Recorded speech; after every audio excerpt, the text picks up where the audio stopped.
Welcome to another episode of Tutorials with Ike. My name is Isaac Osafo Jr., the Vice President for the Association of Business Administration Students at UPSA. Today, we are going to be looking at logic and critical thinking, which is last year's questions. But before, if you are new to this channel, do well to like, subscribe, comment, and share. Don't continue this video if you've not subscribed. Make sure you subscribe before we continue. Thank you very much. Now, as I said, we are going to look at last year's questions on logic and critical thinking. And for this particular course, a lot of people actually fail this course, not because it's difficult, but sometimes it's a bit technical, you get it. So if you don't take your time, you might make some mistakes. So as you're explaining the questions, I'll be explaining some key concepts to help you guys. All right, so now let's start with question 1 for section A. So question 1 says, one of the following does not include John Dewey's explanation of critical thinking as an active process. A. Thinking things through for yourself. B. Accepting responsibility for your actions. C. Raising questions for yourself. D. Finding relevant information yourself. So the correct answer is B. Accepting responsibility for your actions. So John Dewey's definition of critical thinking defines critical thinking as an active, persistent, and careful consideration of a belief or a supposed form of knowledge in the light of the grounds which support it and the further conclusions to which it tends. Now, the first part of the definition talks about active, it being active, persistent, and you carefully considering it. You get it? Now, what that means is that anytime a message is brought before you or an information is brought before you, you don't have to just take it because maybe someone has told you that if you do this, this will happen, then you also take it. You have to research about it. That's the active is talking about. So active, persistent, and careful consideration. You have to ask yourself, you have to evaluate it, you have to analyze it and see this information. Is it actually true? Does it make sense? Do you get it? So that's the active is talking about. So the A says thinking things through for yourself, and that's true. So when an information is brought to you, you don't have to just, accept it. You get it? You have to think about it. You have to analyze it. Now the C says raising questions yourself, and that's true. You have to ask questions if there are some loopholes in it. You get it? If you feel like this particular information you're bringing on board doesn't really make sense, you have to be curious enough and ask questions. So that's for the C. Then the D says finding relevant information yourself, and that's also true. You have to find information that is going to support your evidence. You get it? So the correct answer is B, accepting responsibility for your actions, because it has nothing to do with it being active. You get it? It's a different thing altogether. So that's the correct one, B. So let's move on to question 2. Question 2 says that critical thinking attaches huge importance to all but one of the following. So A, reasoning, B, evaluating reasoning, C, giving reasons, and D, understanding emotions. So the correct answer is D, understanding emotions, because when it comes to logic and critical thinking, you don't attach emotions. Later on, when we look at fallacies of relevance, we'll talk about appeal to emotions. So if, let's say, someone is telling you something, because maybe the person is poor or you are feeling pity for the person, doesn't mean you should take it. You get it? Maybe the person might be wrong. So when it comes to logic and critical thinking, we don't deal with emotions. So A says reasoning. Yes, you have to reason about it. B says evaluating reason. That one is also part of critical thinking. C says giving reasons. If you feel like this is the right one, you have to give reasons to support your evidence. You get it? But D, understanding emotions, is not part of critical thinking. Critical thinking doesn't prioritize understanding emotions. So that's the correct answer, D. So critical thinking attaches huge importance to all of them except understanding emotions. That's what the question is saying. So which of them doesn't it prioritize, or which of them doesn't it play importance to? Yes. Now let's move on to question 3. Question 3 says one of the following is a characteristic of a critical thinker.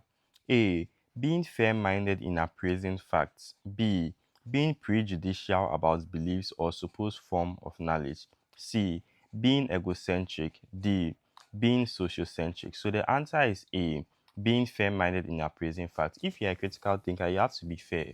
You get it? You don't have to, be biased because maybe you like this person more than this person or any other reason. You get it? Or maybe because the person is from your ethnic group or something. So the only characteristic among the 4 here, which is a characteristic of a critical thinker, is A, being fair-minded in appraising fact. So the B says being prejudicial about beliefs or supposed form of knowledge, and that one is not a characteristic of a critical thinker. You get it? Because as a critical thinker, you can't be prejudicial. If you are being prejudicial, it means that you judge things when they are brought to you. You get it? You don't analyze it. You just judge it based on what you think. But John Dewey says that critical thinking is the active, persistent, and careful consideration of a belief or a supposed form of knowledge. So you have to consider it very well. You have to analyze it very well. Do you get it? So B is not part. C says being egocentric. Egocentric means you are self-centered. You only think about yourself. You don't think about others. And that one is not a characteristic of a critical thinker. So C is out. Then B says being sociocentric.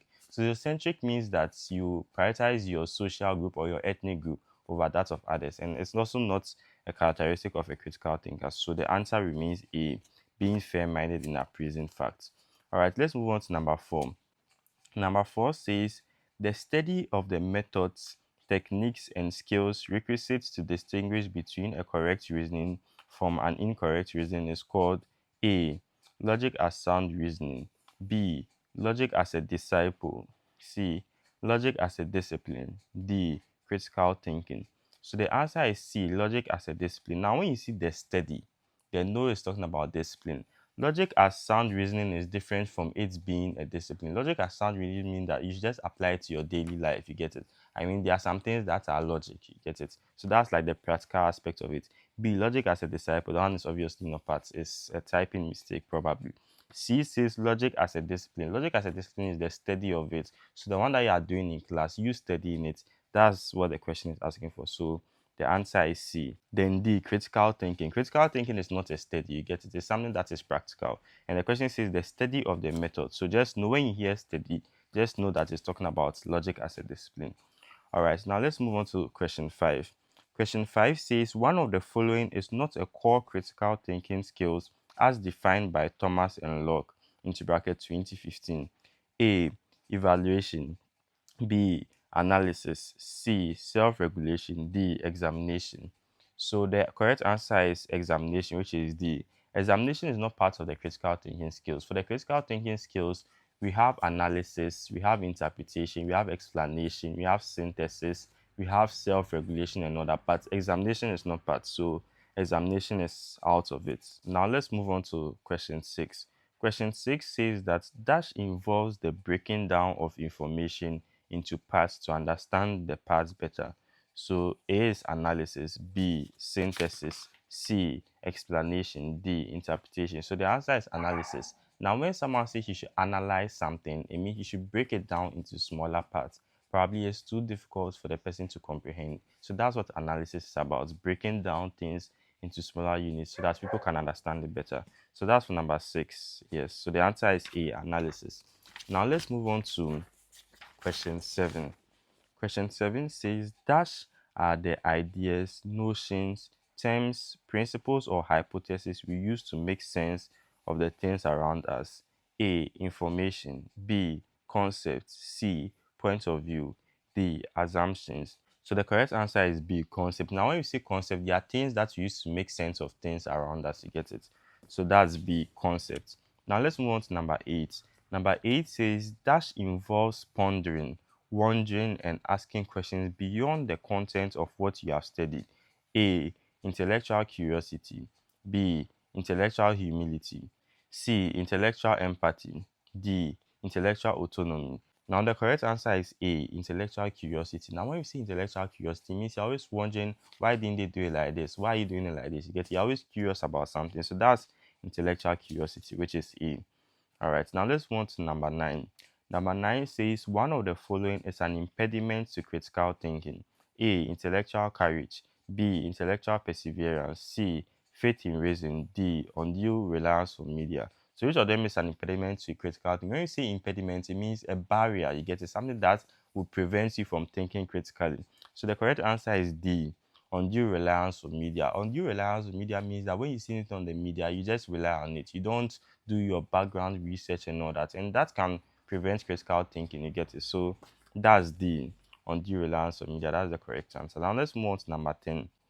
Number 10 says the idea that language and its structures limit human knowledge or thought is known as A, linguistic relativity. B, linguistic determinism. C, linguistic influence. D, linguistic psychology. So the correct answer is B, linguistic determinism. Now there are two types. We have linguistic relativity and linguistic determinism. Now when you hear linguistic determinism, it means that language determines or influences thought. You get it? It limits how you think.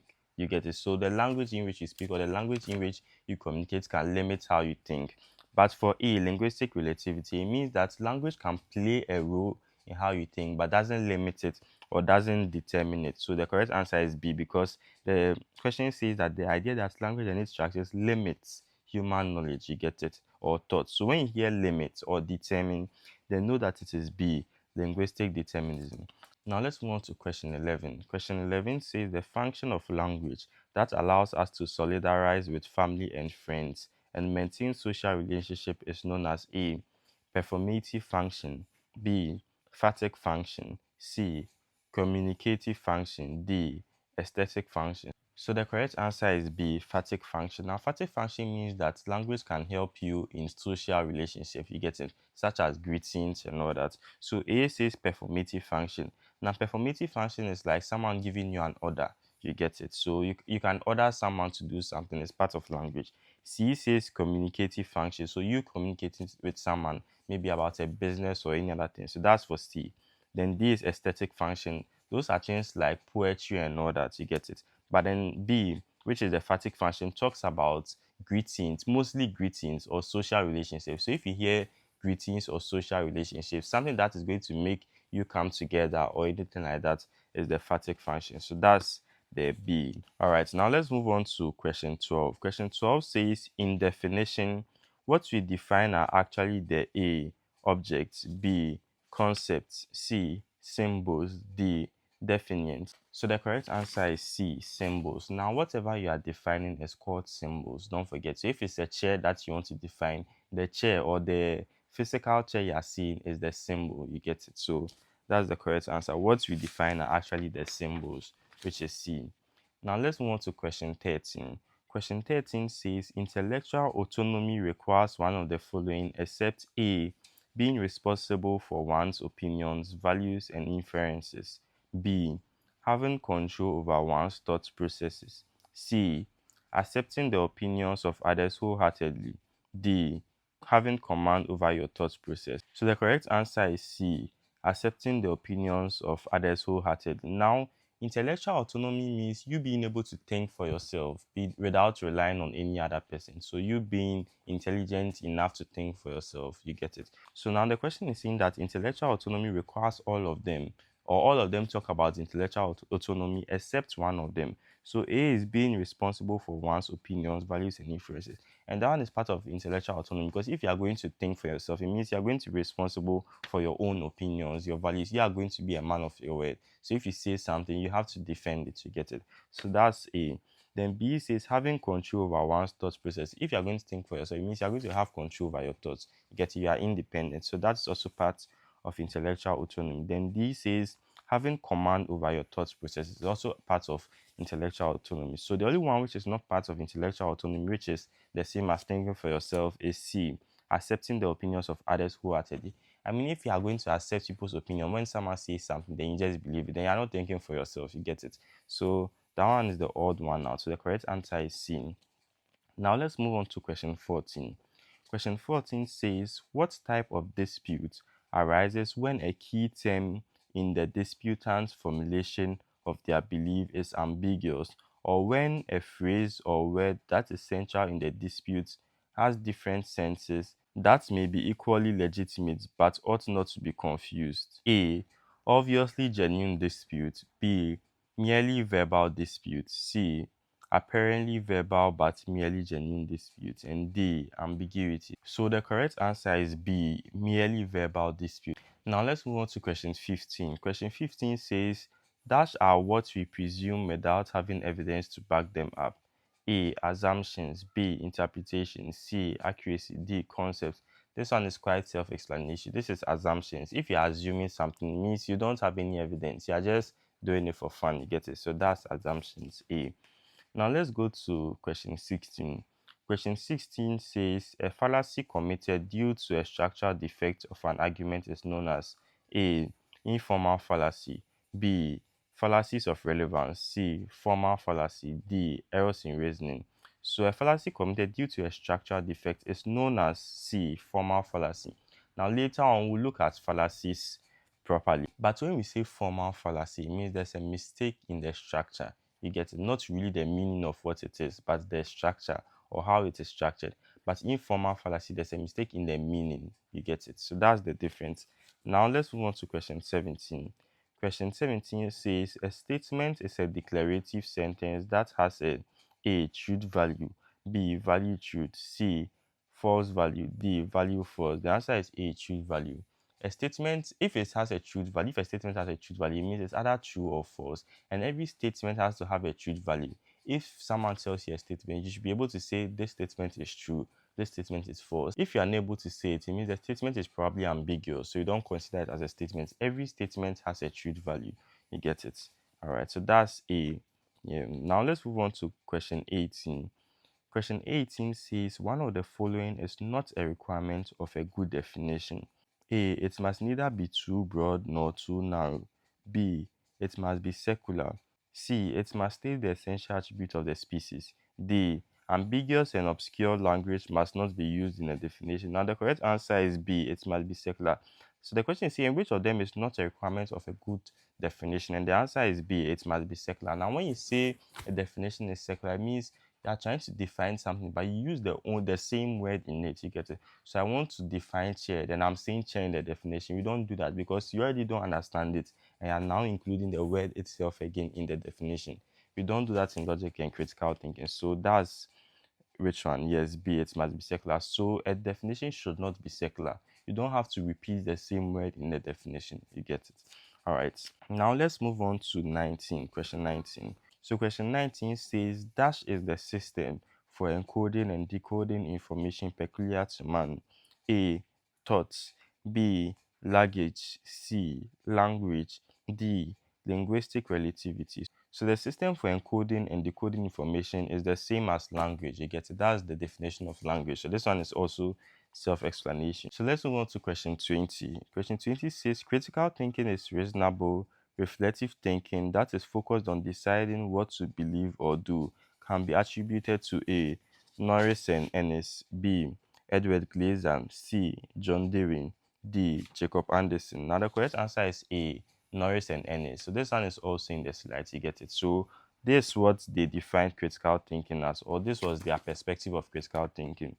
Reasonable, reflective thinking that is focused on deciding what to believe or do. So that's A, Norris and Ennis. So we are done with section A, and that one came for 20 marks, you get it. So the questions are not too difficult. If you go through the slides, you realize that most of the answers are there.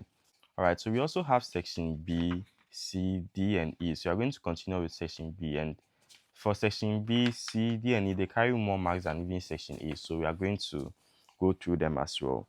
Now let's start with section B for 10 marks. So for section B, they said you should indicate whether the statement is true or false. You get it? So now let's start with question 21.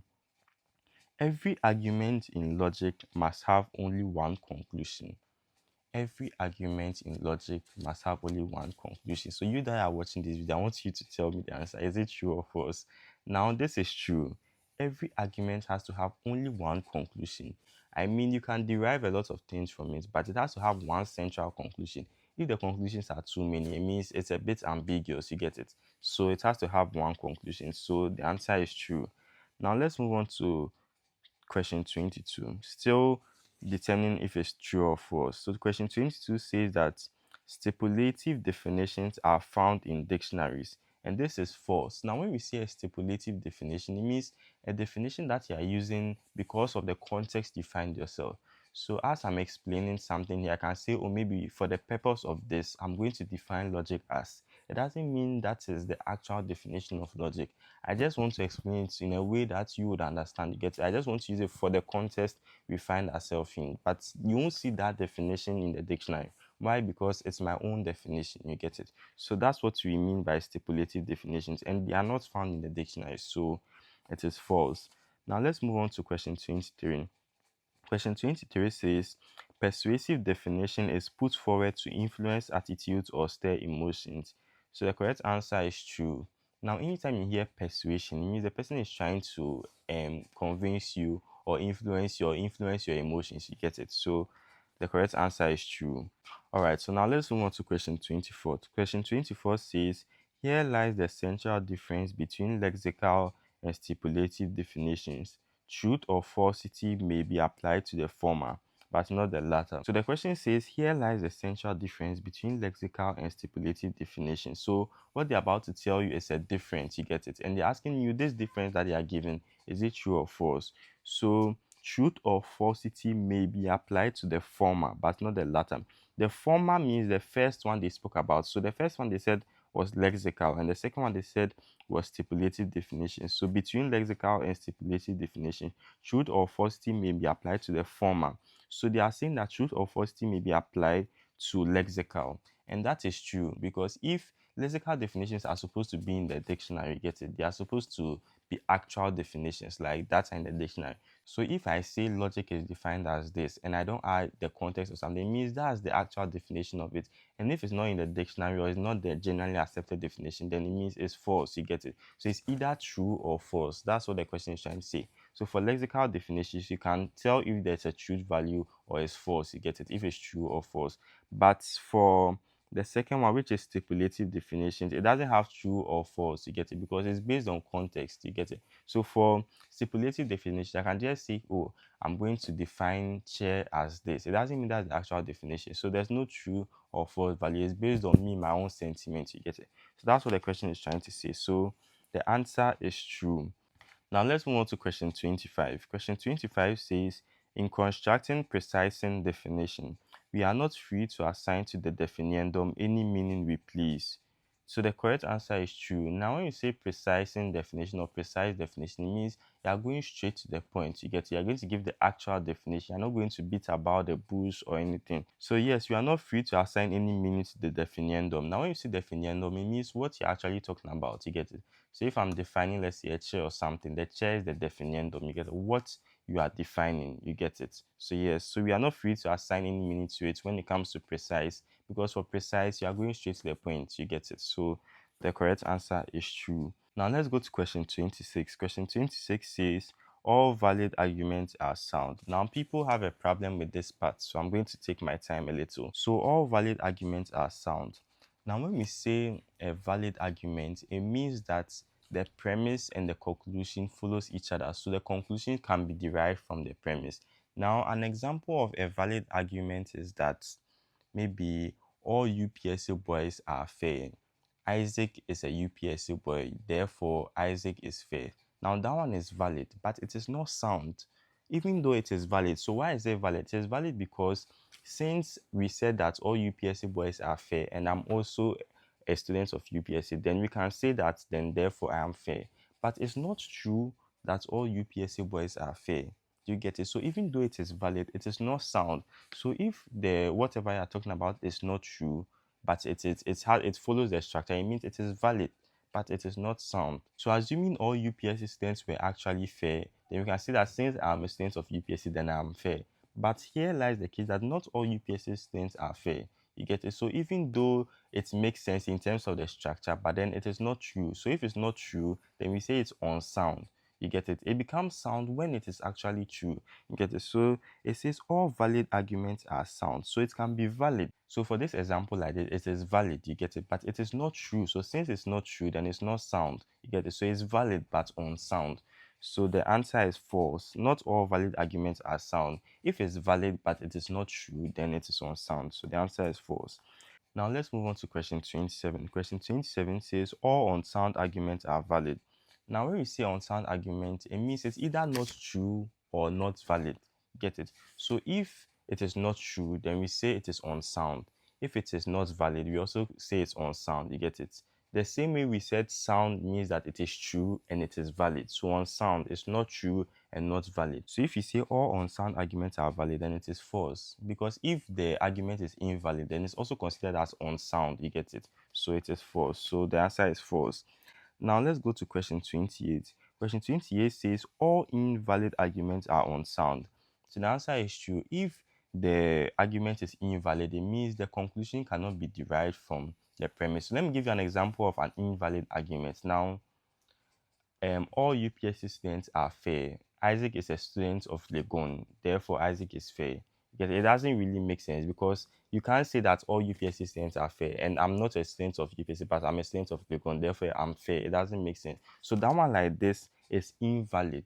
You get it? Because the conclusion cannot be derived from the premise. But it is also unsound. You get it? Because the conclusion cannot be derived from the premise. You get it? So since it can't be derived from the premise, then it's invalid. And if it's invalid, it's also unsound. You get it? Now let's go to the last question under section B. Some sound arguments are invalid. So this is false because let me give you an example of a sound argument. So if you see a sound argument, it means that it is valid and it's also true as well. So if I say something like all human beings breathe oxygen, you get it? Isaac is a human being.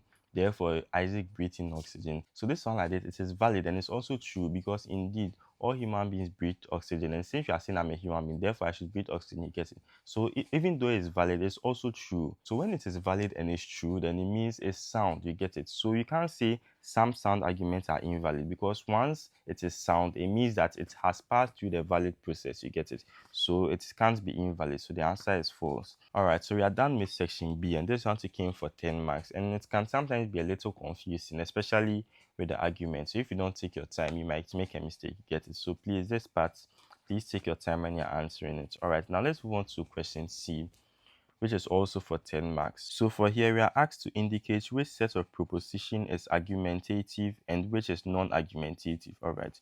So they are just asking that which of them is an argument and which of them is not an argument. Now, let me just give you a tip. If you want to know whether something is an argument or not, if it's an argument, it has a premise and the conclusion, and the conclusions are derived from the premise. You get it? So if you are concluding that, oh, since this and this, then it has to come from the premise. You get it? So I can say that, oh, maybe all students of UPSC are rich. Isaac is a student of UPSC, therefore Isaac is rich. This one is an argument because it's coming from the premise which says that all students of UPSC are rich. And since I'm from UPSC, and therefore I'm rich, you get it? So this one is an argument. But if they are not related to each other, if let's say you say all students of UPSC are rich, Isaac attends Ashesi, therefore Isaac is rich. You see, it's not related. You get it? So that one is not an argument. So now, if there's no conclusion or there's no premises or they are not related to each other, then it's not an argument. So now that you've understood this, let's start with question 31. So question 31 says, all animals are human beings. A goat is an animal, therefore a goat is a human being. This is argumentative, so it's an argument. Why? Because the conclusion is derived from the premise. It said, the premise said all animals are human beings. A goat is an animal. Then a conclusion, therefore, a goat is a human being. Since you are saying all animals are human beings and a goat is an animal, then a goat should be a human being. It's argumentative, even though it is not true that all animals are human beings, but because the conclusion is derived from the premises, it's an argument. Here they didn't ask if it's sound. If they are said, is it sound or is not sound? This one, it is valid, but it is not sound. Why is it valid and not sound? It is valid because the conclusion can be derived from the premise, but it is not sound because it is not true. You get it? So validity talks about the structure. The soundness talks about whether it is true or false. You get it? So if it is false, then it's unsound. If it is true, then it is sound. You get it? All right. Now let's move on to question 32. Question 32 says, after every election year, Ghana's economy suffers a dip. Madam Jane Mensah will organize an election next year. Madam Jane Mensah is Ghana's EC chairperson. So this one is non-argumentative. Why? Because the conclusion cannot be derived from the premise. The first one says after every election year, Ghana's economy suffers a dip. Then the second one, Madam Jane Mensah will organize an election next year. Then the next one, Madam Jane Mensah is Ghana's EC chairperson. I mean, you realize that they are not related. If they are said that maybe after every election year, Ghana's economy suffers a dip, Madam Jane Mensah will organize an election next year. After the election next year, Ghana will suffer a dip. Then that one you can say it's argumentative because it's based on their premise. But this one, they said Madam Jane Mensah is Ghana's EC chairperson. It doesn't relate to what they are talking about, so it's non-argumentative. All right, now let's move on to question 33. Question 33 says, it is clear that Kofi has committed the offense of rape. Kofi had carnal knowledge of Ifya, the 17-year-old, without her consent. Meanwhile, Section 14 of the Criminal Offences Act 1960 into brackets Act 29 stipulates that anyone who has carnal knowledge with a female of more than 16 years without her consent is guilty of the offense of rape. So this one like this is an argument. Now keep this in your mind. the conclusions for an argument are not always at the end. You get it? Sometimes they come at the beginning. You get it? So this one like this, the conclusion was at the beginning. It says that it is clear that Kofi has committed the offense of rape. So it means that after all of the observations that they've done, it is clear that Kofi has committed an offense of rape. So why are you saying that Kofi has committed an offense of rape? Then it starts stating why Kofi has committed an offense of rape. So the reasons they are giving are the premises. You get it? So it says that Kofi had carnal knowledge of Ifya. When we say carnal knowledge in law, it means a sexual intercourse without someone's consent. You get it? That's the meaning of carnal knowledge. So Kofi had carnal knowledge of Ifya, the 17-year-old, without her consent. Meanwhile, Section 14 of the Criminal Offences Act 1960, Act 29 stipulates that anyone who has carnal knowledge with a female of more than 16 years without a consent is guilty of the offense of rape. You get it? So this one, they are giving you the reason. So since he had carnal knowledge, which is sex with her without a consent, then you can say that it is clear that Kofi has committed the offense of rape. You get it? So the conclusion came at the beginning. But since it is based on the fact that you are providing evidence that he has had sex with her, then it is argumentative. So it's an argument. You get it? All right. Now let's move on to question 34. Question 34 says Ghanaians are hospitable. Yamansa is a Togolese. Yamansa's family live in Ghana. This is non-argumentative because they are not linked to each other. Ghanaians are hospitable. Yamansa is Togolese. Yamansa's family live in Ghana. You get it? How is Togolese related to Ghana? So this one like this, it tells you that it's non-argumentative. You get it? All right. Now let's move on to question 35. Question 35 says, if every SRC president is a member of the university choir, then Nenen, the current SRC president, is a chorister. You get it? So this one is argumentative because they are saying that if every SRC president is a member of the university choir, so it means that every SRC president is a member of the university choir, and then there's the current SRC president. That means he's a chorister because you can't be part of the university choir if you're not a chorister. I get it. So this one is argumentative. So the conclusion is derived from the premise because they first told you that all SRC presidents are members of the university choir, and then there's an SRC president. So he's obviously part of the university choir, or he's obviously a chorister. So it's derived from the premise. So that one is argumentative. So we are done with the C, which came for 10 marks. So each question carries 2 marks. You get it? All right. Now let's move on to section D. Now, section D also came for 10 marks, and here we are asked to indicate which argument is deductive or inductive.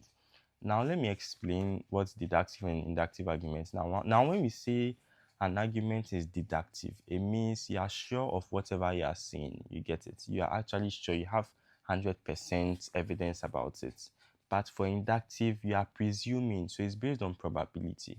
You get it? So I can say that maybe anytime Ifya comes to my house, it rains. Ifya will come to my house tomorrow, therefore it's likely to rain tomorrow. It doesn't really make sense because it's based on probability. So usually for inductive arguments, you're going to see words like probability, so probably or likely. You get it? So most of the time that's what you're going to see, but it's not always that you see. But if the premise doesn't have 100% evidence, then it is inductive. You get it? If it doesn't have 100% evidence, so it's based on probability, then it's inductive. But if the premise has 100% evidence, then it means it's deductive. You get it?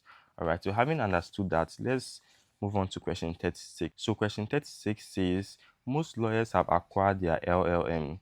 Justice Abuchi is a lawyer. Therefore, Justice Abuchi has probably acquired his LLM.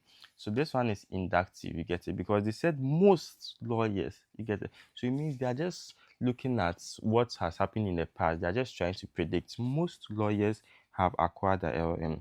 And saying Justice Abuchi is a lawyer, therefore he has acquired his LLM. So this one is based on probability. You get it? It's not 100% sure that, Justice Abuchi has acquired it. He has just seen because a lot of lawyers have done it, so maybe he has also done it. So this one is inductive. Now let's move on to question 37. Question 37 says 48% of the spectators who went to the stadium were attacked by fans of the losing team. Kweku Mensah was a spectator who went to the stadium. Kweku Mensah is most likely part of the victims who were attacked. So this one is also inductive because you see the word likely. You get it? So now when you see likely, probably, now you don't even have to think. just know that it is inductive. You get it? So this one like this, they said 48%. So they are just looking at the percentage. Since a lot of them were attacked, then since this guy also went to the stadium, it means he's also attacked. It doesn't really make sense. They are just predicting using what had happened. You get it? So it's inductive. So if there's no 100% evidence, then just know it's inductive. All right, now let's go to question 39.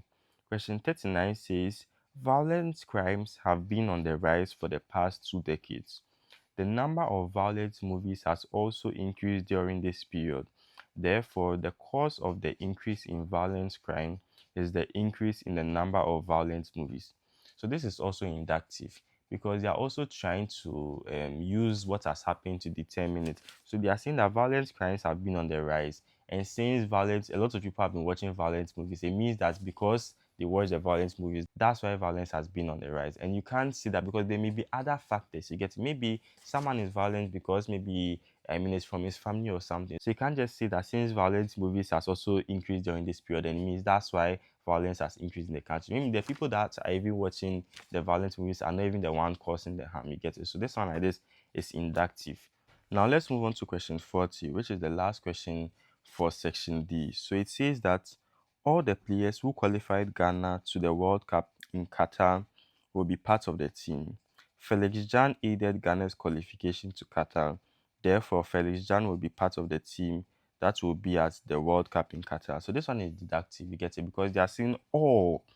So when you see all, it means it's not based on probability. If they have said most of the players or some of them or 48% or 78%, it means that one they are predicting. But this one they said all the players who qualified Ghana, you get it, are going to be part of the team. And since Felix Jan helped them to qualify, then he's obviously going to be part of the team. So this one is deductive because it's based on 100% evidence. Now let's move on to the last section, which is section E. It also came for 10 marks. So here we are asked to indicate the type of informal fallacy, into brackets, fallacy of relevance committed in the following. All right, so we are just going to list them, then I'll explain why it is this particular fallacy. You get it? So question 41 says, don't listen to Makion's argument on gun control. He's not the brightest bulb in the chandelier. So what this means is that Makion was trying to make an argument. He was just stating his point, you get it, or he was stating his argument. But they are saying that you should not listen to him because he's not the brightest bulb in the chandelier. If he's not the brightest bulb in the chandelier, it's an idiomatic expression that means he's not the smartest person there or he's not the most intelligent. But the fact that he's not the most intelligent doesn't mean he can't make an argument. Maybe the other people that are just so intelligent there, but it doesn't mean that his argument is vague. You get it? It doesn't mean that you shouldn't listen to him. So you can see that this particular person was attacking him. So you don't even want to listen to him and analyze that, oh, is what he's saying making sense? But the fact that it's coming from him himself, then you shouldn't listen to him. Now, anytime you see something like this where the person is trying to attack the person but not the argument, it's called ad hominem, also known as attacking the person. You get it? So it means this time you're not listening to the person's argument at all because of who the person is, not because of what the person is saying. You get it? So this fallacy is called ad hominem. Now let's move on to question 42. Question 42 says, I will vote for Kofi in the upcoming election since he is an orphan. So Kofi is running for an election, whether SRC elections or whatever, but they are saying that I will vote for him because he is an orphan. Now it could be that Kofi doesn't have the right skills for the job, you get it, but because, oh, you are feeling sorry, how should an orphan lose? He has come too far and know that let's just make him happy after all, he's an orphan. Now anytime you see this, it means you are not, assessing him to see if he's right for the job. You are just doing it because you are feeling pity for him. You get it? Now, this fallacy of relevance is called appeal to pity. Appeal to pity. So, you try to accept it because the person is vulnerable. You feel pity for the person. You just want to give the person a chance and know that. So, it's called appeal to pity. So, that's the fallacy of relevance here. Now, let's move on to question 43. Question 43 says, everyone on campus is wearing Air Jordans. I need to buy those sneakers. Now, this one, you realize that the person is not buying the Air Jordans because maybe it's good or it's quality, but because he has seen that a lot of people are buying it, so he just wants to buy it. The pressure has got to him. Now, this fallacy is called appeal to popularity. Now, when you do something because a lot of people are doing it, but you're not assessing it, you don't even know if the shoe is good or not, but because a lot of them have bought it. So now, when you see anything like this, where someone is making a decision based on popularity or based on the mere fact that a lot of people are doing the same thing, then it's called appeal to popularity. So that's the fallacy of relevance used here, which is question 43. All right, now let's move on to question 44. Question 44 says, let's buy from this shop since Nadia Buhari is their brand ambassador. Now, it could be that maybe the shop doesn't sell quality items, but maybe because you have a crush on Nadia Buhari or something, you decide to buy from the shop just because she's a brand ambassador. Now, this is called appeal to authority. You get it? You do something because of the person that is in charge of the place or the person that is spearheading the whole thing. You get it? But you don't go to the shop and check that, oh, is this thing good? I mean, the product they are selling, is it good or not? But because of who is doing it or who is actually fronting it, you get it? Then you just make the decision. So this is called appeal to authority. So appeal to authority deals with one person. You get it? But when it's because a lot of people are doing it, then it's appeal to popularity. So that's the difference. All right, so let's move on to the last question, which is question 45. So it says, if you don't agree to my proposal, I will expose you to your pastor. Now, this fallacy is called appeal to force. So anytime you see that someone is trying to get something by means of threatening the person, anytime you see threats, then it's appeal to force. You get it? So this one, the person is trying to force the person to accept the proposal because the person has something against the person. You get it? So anytime you see something like this, it's called appeal to force. So that's the fallacy of relevance here. All right, so that's the end of the paper. So you've done section A, B, C, D, and E. So yes, so this is how your paper is going to be. So if you go through the slides and keep revising as well, I'm sure it will go a long way to help you. And I wish you all the best in your logic and critical thinking paper. Thank you very much for watching this video. Once again, my name is Isaac Ostafo Jr. If you are new to this channel, don't forget to like, subscribe, comment, and share so that anytime you release a video, you'll be able to get the notification. Thank you very much and see you in the next video.